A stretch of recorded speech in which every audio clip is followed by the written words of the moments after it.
invest. They just blow it all. GPK pressuring the tier 1 mid right now. There's rotations coming, though, from Talon.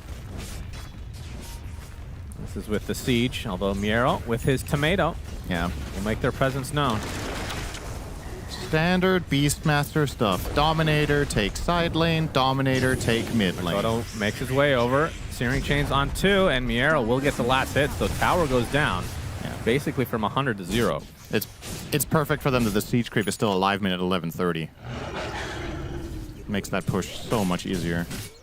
So job well done for BetBoom so far. Top 3 cores.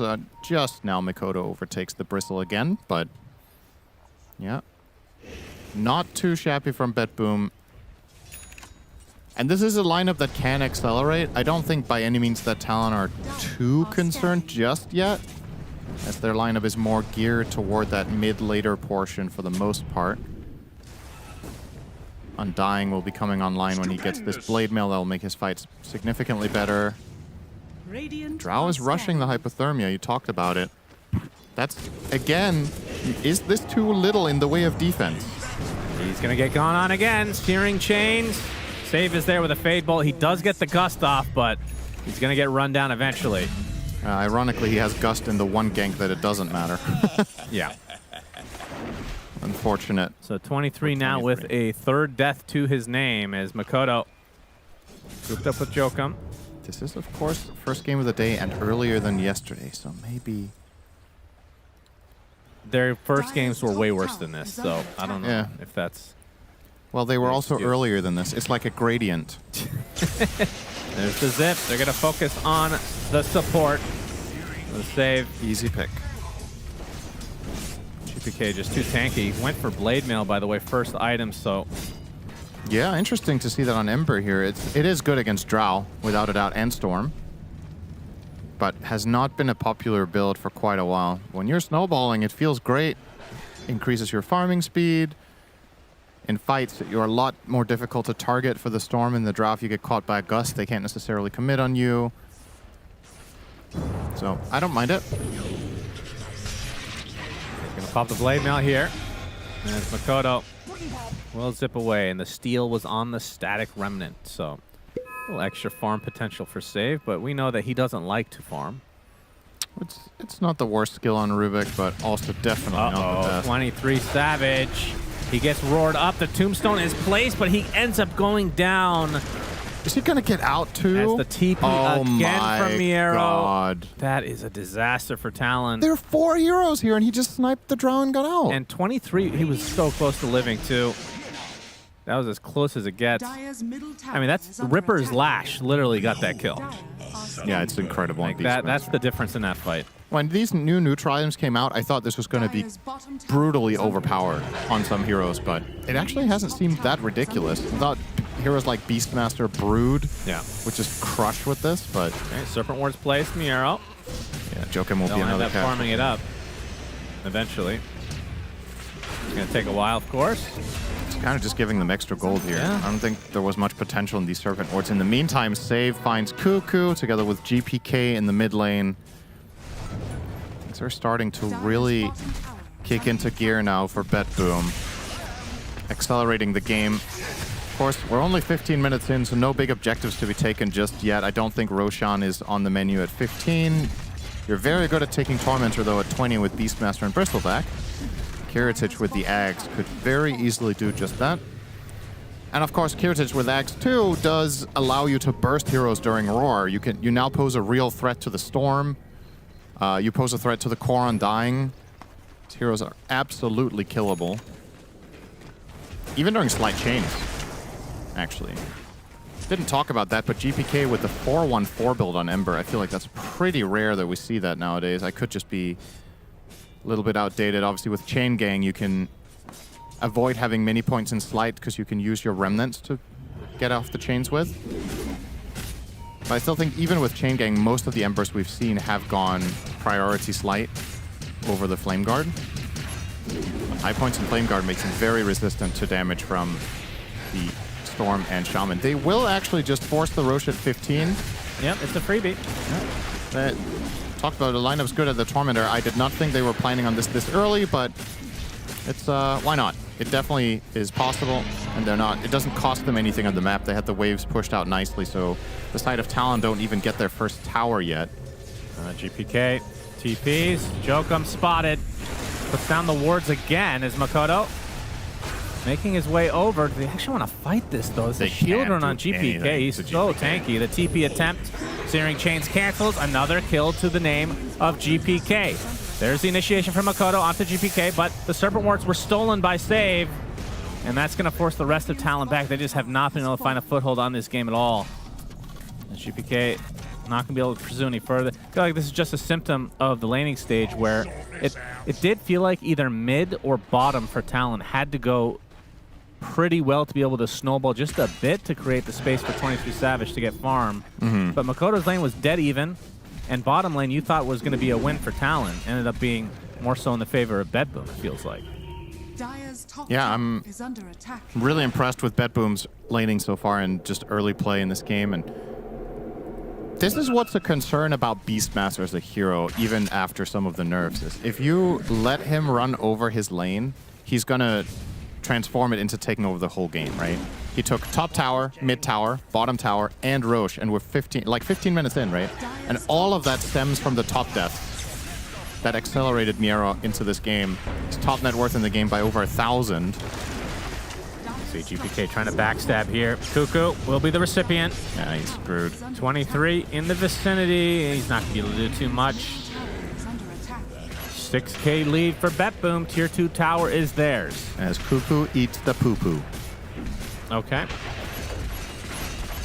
Here goes the tower. Keep it going here, honestly. BetBoom, I don't see what's stopping them from going mid-tier 2 as well. Makoto is maybe eyeing up a chance here. Radiant are scanning. It's just really difficult for him to initiate. The 4 points in Flame Guard makes Ember an atrocious target. Beastmaster is very tanky. There's Oracle saving. Yeah, and the supports feel like they're just bleeding out constantly. You're going to see that again here in the form of Jokum. When BetBoom are in formation, I genuinely think you can't fight. And what a nightmare that is for Koron dying. This hero's bread and butter is just early team fights. Yeah. Putting down a strong tombstone, defending it, and taking fight, you just can't right now. Now a blink from Miero on the way. That's going to catch potentially Makoto off guard. That's the one here that's been difficult for them to take out. Has 0 kills, 0 deaths. GPK on the other hand, 8-0. Yep. And again, just feeding off these supports constantly. Cuckoo, TP, actually might be successful here. Getting close, does get out. Even with the Arcane Rune, GPK not enough in the tank there. Of course, the long cooldown on Chains, or excuse me, on Slight when you have that. Level 2 on that. 23, better be careful. There's the blink, there's the roar, there's the death. And he didn't know about the dagger. Nope, he did not. We talked about potentially on Makoto, but if 23 is just going to lay himself out there, why not? Serpent Wards from BetBoom, so the push even faster. Such a good steal for this lineup. You have Beastmaster to push the towers, and then you get the free Serpent Wards in addition. Now, these do not get amplified by Arcane Supremacy. They have the same damage, I believe, as they do for the Shaman, so they're not a better version. It's one of the very few spells that Rubik steals that's not better. That's true. Than what the opponent has. I mean, does it act kind of like a summon in that case? Yeah, it's just like considered a summoned ward, right? Yeah. I guess he still has the better cast range on it, but that's generally kind of irrelevant on Serpent Wards. How much longer does he have it for? He lost it. Oh. But talk about value. 19-minute barracks. Oh, yeah. It's BetBoom in control. It's Torment time. Yeah, perfect timing as well. Right on the 20-minute mark. Shard will go the way of Kataomi, so you get the little Rainbow Rain. Destiny! And that's just going to expedite their push even more. Now, the Aegis is running out in 30, but when you're up this much with a Bristleback, I don't see how Talon can get this kill. I don't think you're very concerned in general. Yeah, Any lift? BK, Yeah. they have plenty of stuns for Cuckoo. Reign of Destiny place just for fun, just to show them that they have very colorful fireworks that they can portray onto the screen. And save the with final the tier 2 steal. is standing here, but not for long. Oh, wow. That's an early Ags for WS, so Decay will be stealing a lot more strength now. Yeah, you say an early Axe, but in reality right now it's kind of a last chance. Almost. 12k down minute 21. This Axe has to pay off. You need to find a good fight off of this. Radiant are scanning. BetBoom are not going to let up now. They're just going to keep going. Bot tower is theirs as well. And yeah, here we go. This feels like a fight that has to work now for Talon. They got Axe on Drow and Axe on Undying. But BetBoom are aware. Damage empowers me. Dire They are will scanning. retreat. And if they keep good formation here... Oh, Cuckoo TP's in, and he's just going to die right off the bat. Well, he did scout them. Sure, WS gets a big decay. Kataomi finds the distance, though. 23 Savage was being pursued by GPK. Big zip, but now the roar from Miero onto the Drow. That's going to be the death of 23 again. Serpent wards are placed. Not sure if Save will steal it this time. He actually takes decay instead, so swapping decays with WS. That's 3 dead for Talon. WS will at least find 1, but he will die shortly after. So 4 for 1, although the Undying with the Innate comes back to life instantly. Conceptually, I actually really like this TP from Cuckoo. The problem is his teammates are a little bit too far away, and they're too far behind in the game. But if this were a closer game, porting in your Prophet like that to gain vision and just start the fight off can be a good thing if you get off one Sprout and you tank up some spells. But in that instance, he just turns into a complete free kill. And GPK got mad value out of his Blade Mail there. He does so much damage on the Drow with the Reflect. Oh, yeah. So, yeah, this one looks like it's basically in the bag now for BetBoom. A great game 1, really well executed. Just got to ride it home now, avoid disaster. Yeah, now that we look at the scoreline at this stage of the game, this is like, okay, that's the game 1 Talon. We've seen a lot this tournament. We thought they broke the curse or yesterday, Cinderin. Yeah. They played out of their minds, but now we'll have to, I mean, that's, again, if they go on to lose this game, they're used to being in this position at the very least, which is a good and a bad thing, I suppose. Yeah, this game, there's just been some things in the lanes that did not go the way they should, right? Or the way you would want to. If this is the expected outcome of the lanes, then you're kind of just outpicked, right? So I think this, in particular, the top lane, the deaths on Drow are very costly. You've had a ton of deaths on Joachim as well, and you and I both agree. His Shaman is good, but it's not his best.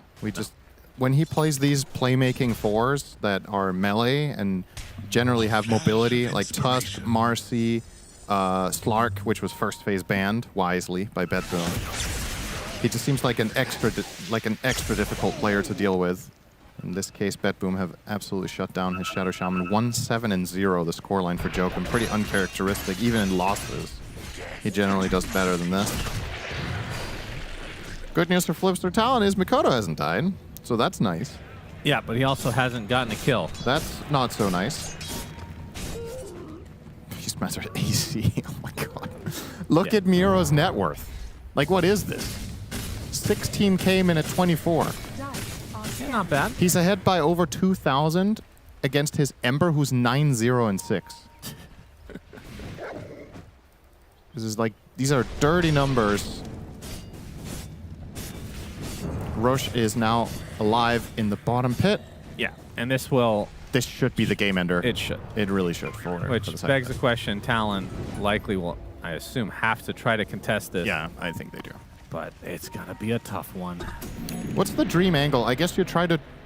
If you see Oracle, you jump Oracle with Storm plus Prophet. And then at the same time, Joachim has to try to protect 23 Savage from getting mauled. It's kind of the only hero that can save him. Oh, Makoto. Smoke break. See that? Nice work. Yeah, okay. He has a ward, and Save will immediately go for the D ward here. Assuming that if their smoke breaks and they don't find anyone, there must have been vision. He'd be right in that assessment. Nice escape from Joachim, chooses to blink the right way. Yep, BetBoom wasting their time a bit. But now Roche is top. It does feel like they can just go in there without getting a pick. Yeah. Pretty safely. It definitely does. There is no wombo combo potential. I mean, the main thing to keep in mind is the Mikoto jumping in, stealing Aegis shenanigans. You can see that he is nowhere close, although the Roshan Belch does come out. Yeah, of course, acoustics in the pit are quite good. As you have shown with your belches, they do work better in more Closed spaces. close spaces, such as the stairwell of the studio and Yeah. There's the corridor. A lot of great alleyways in Yeah. Sweden as well, I have to say. Yep. Belch alleys, as we call them, of course. GPK, Shard incoming now. And with this Aegis on Kiritich, which, I mean, Ember definitely makes use of the Aegis better, but he's not the one hitting the buildings, so it does make sense here. Oh, 23. That should be okay. It's not rocket science that probably someone is farming in the bottom half of the map here, but at the same time, BetBoom can't really get there quick enough to try to go for the punish after they take Roche. Yeah, and bottom lane makes the most sense. It still has the outer tier 2. You don't want to have a situation where you can finish the game, except, oh wait, you can't because there's still a tier 2 up, so you have to go for throne. Yeah. This does feel like a game that they can pretty casually just go down this lane, get the tier 2, and then take a fight on the high ground. And if you're Kataomi right now, you want to leverage your Blink Dagger. So you want to stand 2,000 range behind the fight. Look at where he's standing right now relative to his team, just way back. Because he knows that if anyone else gets jumped, he can just Blink, ult, Yeah. Reign of Destiny them. Jokum on the cliff. Oh, he gets hit by the axes. Uh-oh. Well, Oh, dear. well, that didn't work. He's dead. 30 seconds. Yes, Does that buy. Yeah. It's not going to need it, though. The next wave is going to take about 20 seconds to get there. Yeah, you're just going to send in the Bristle to hit, right? He has the banner as well. Bristle plus Beastmaster's units. Step by step should get it. 23. He's spotted. The roar from Miero comes out. There's the save, though. The grab ally from WS. It's not going to matter, though. Drow pops right back out and dies instantly. That is unfortunate. Miero does go down, though, so Talon finding a really valuable kill. GPK stunned up, but there's the false promise, and now he can work on anything he wants in that Reign of Destiny. They get a long shackle on the Makoto. First death for him. And no buyback to come as WS. He is quite tanky. Buyback does come out from Jokum finally. Oh, Shackle onto the Undying. Kiritich getting pretty low, but still has that Aegis. Just one-shots the Nature's Prophet. There's the Aegis. And GPK, he is running out of mana now. They cannot kill this Undying. The Ag's decay is pretty absurd in these long fights. The BetBoom without Aegis any longer. Kiritich, he's surrounded.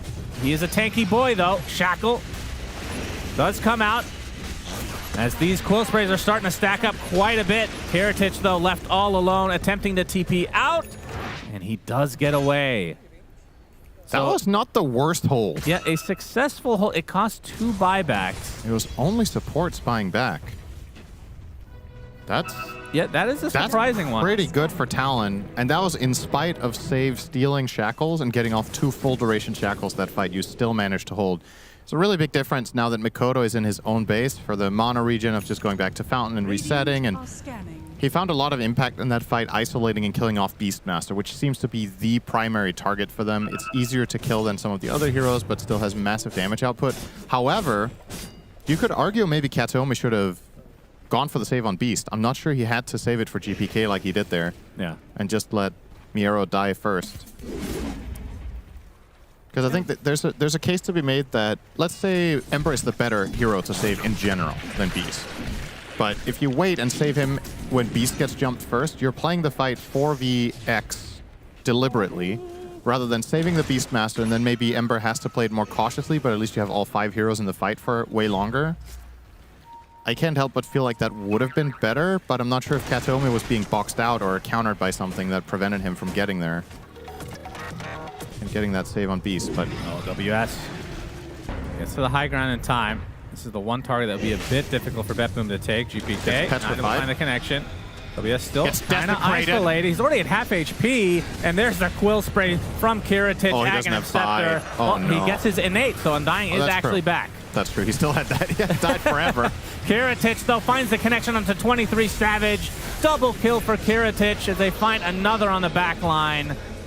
As Rubik stuck inside the Serpent Wards, but I feel like the Rasta is the one that's stuck here. And now WS with Makoto in a 2 versus 5. He gets lifted. He gets destroyed.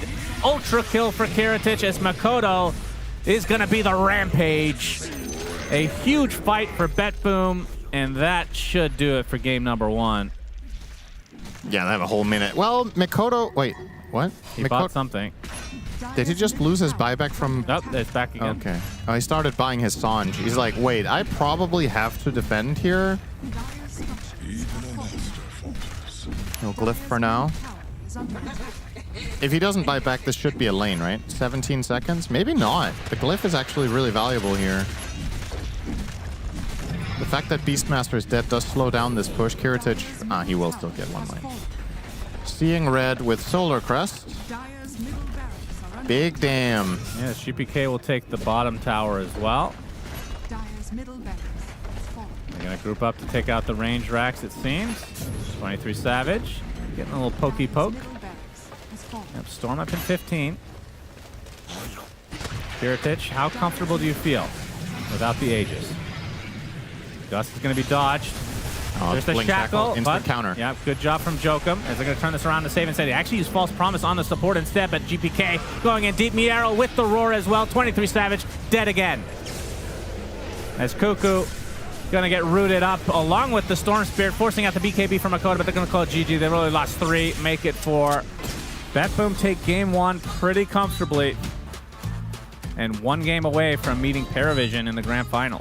These score lines on BetBoom's cores are disgusting. Bristleback 10, 1, and 11. Ember 14, 0, and 15. And Beastmaster 9, 2, and 15 in this game. Just absolutely crushing it. And I was unsure about Saves Rubik, just how much it was going to do in this game from on like a theoretical level, but it seems that just stealing these Shaman spells is enough to make this hero feel really powerful. Yeah, it is kind of fun. If Shadow Shaman is that good of a hero right now, well, you get your own miniature Shadow Shaman. Steel Shackles, they last forever. Yeah. You have the instant lift against Storm into Shackles, so Makoto had to be very cautious for the majority of this game with his initiation into fights. And most importantly, this game, 23 Savage got nothing done. He got completely crushed in the lane. He got killed twice before level 6. And then after that, GPK just had his number together with Miero. How many roars did we see on this drow? Yep. Once he got that damage, blink dagger, nothing there. once he got blink, it felt like every time he blink roared, it was just the death of 23. Yeah. 1 and 9. Rough start for Talon, but they've been here before, Tsunami. I guess it was, oh man, this game 1s. These game 1s are really the poison of Flipster Talon. Yesterday they were able to buck that trend, but maybe it was because it was a slightly later start than usual. This time, oh no, I'm feeling a little groggy right now. I don't know, maybe just pick me Drow Ranger.